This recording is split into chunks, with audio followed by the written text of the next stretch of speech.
Hey guys, I was thinking about some things today. Listened to some of the old calls, weekly calls, and thinking about some of the newer people that I've talked to. And I've only been in the slow flip group for coming up just on a year, and was just thinking about some things that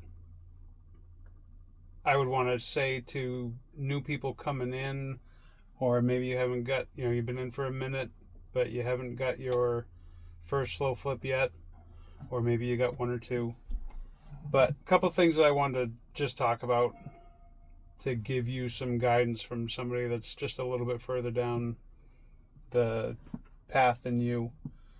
And I've talked to several new people that come in and they say, "Oh, I got 60 or 90,000 that I can put into the game.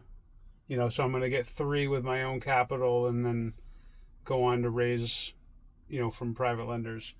And my first thing that jumps out, first thought that I have when they tell me that is still look for your private lenders and use that money and then keep your money in reserves. So the big picture here is have money in reserves. And if that means that maybe you get two with your own capital and keep all that other powder dry, because shit's going to happen. Whether you like to know it or admit it or not, stuff's going to happen. Because as soon as you get a property, you're going to have to get insurance on it, and so that's going to be between 500 and a grand right out of the gate. And then if you think of if it takes a month to fill, then if you have a private lender, you're going to have to put that money out regardless. And there's several people looking to post enough. You'll see people that have sat for 3, 4, 5 months that haven't got filled, and you're still required to make that payment to your lender. So it's important to have money in reserves as a backup, and or that having that money all in reserves also lets you look for a little bit better property if you have a private lender. Our model is 30,000, and for the 5-year note.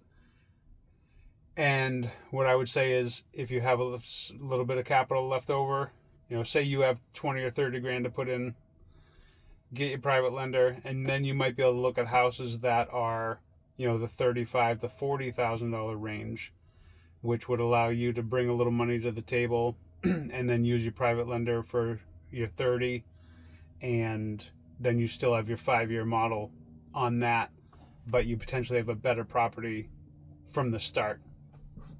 And speaking about better property from the start, get something that's livable.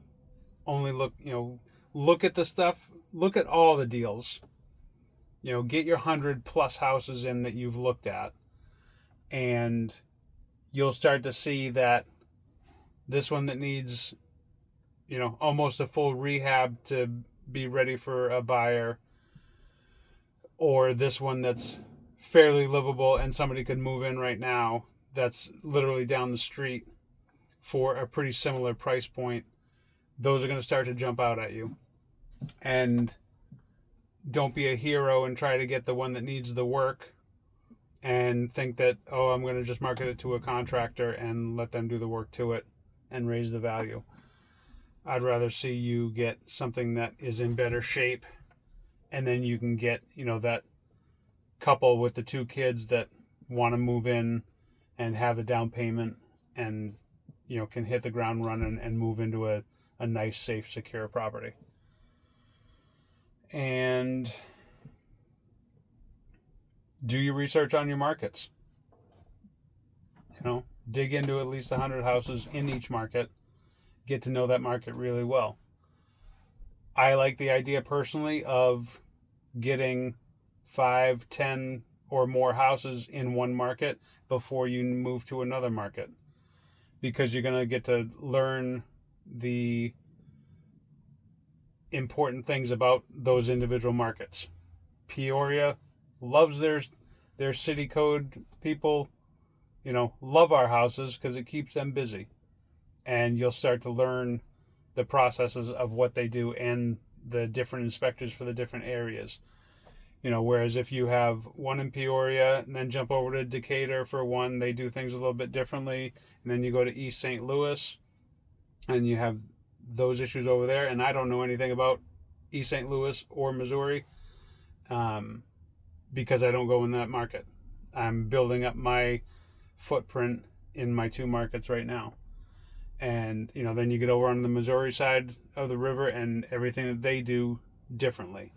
So there's economies of scale if you stay in one market and build it vertically rather than trying to spread out over time. And I think that's about it for right now. But just wanted to throw a little something out there. And hope you guys are all doing good. Reach out to me in the group if you want to chat. I'm in the truck all day, so I can chat, and hope to meet up with you. Bye.